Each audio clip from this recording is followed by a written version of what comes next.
Isang lalaki ang naglalakad sa tubig nang bigla siyang napalingon at sa likod niya ay merong pating. Ang pating ay mabilis na lumangoy at mabilis din siyang lumangoy.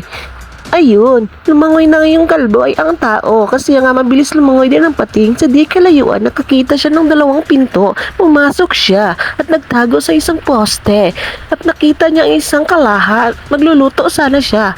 Kaso may pating. At ang pating ay nalinlang, nalito kung saan ang kalbo ay ang tao. At ayun nga, napalingon ang lalaki sa kanyang kaliwa at yun ang pating. Nagsuroy-suroy. Hindi siya makita kasi nagtago siya. Nanginginig ang kalbo at ang tao.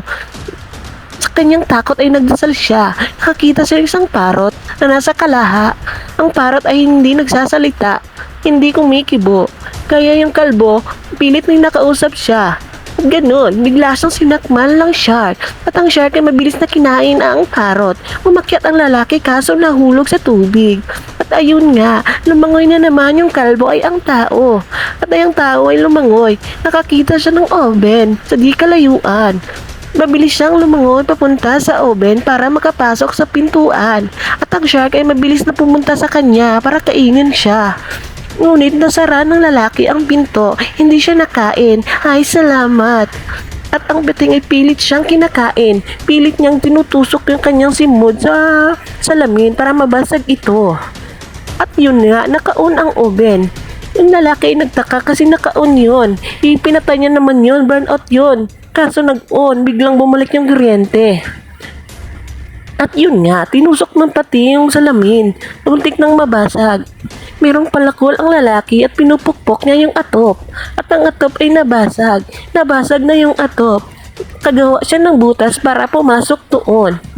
Nagsasalita yung lalaki kasi nga natakot siya.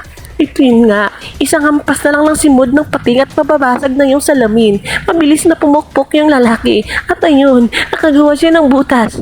Ayun, umakyat ang lalaki. Umakyat siya ng umakyat para makaiwas sa pating. Pumuelo ang pating at sa huling pagkakataon at ayun nabasag niya yung salamin at ang lalaki ay wala na. Nilin lang siya. Lumangoy ang lalaki sa likuran ng pating. At ayun, lumangoy siya at nakatakas at lumayo sa pating. Ang pating ay nagtaka kung nasaan yung kalbo. At ang kalbo ay dun may hawak na lighter at sisindihan siya. At ayun, sabay sabi, Get lost. tinapon niya yung lighter at kinain ang pating. At ayun, sumabog. Sumabog yung pating. Lumangoy yung kalbo. Ay, may tao pala. Hindi siya tinulungan. Ang sama niyo, hindi niyo tinulungan yung kalbo. Sana kayo na lang kinain ng pating.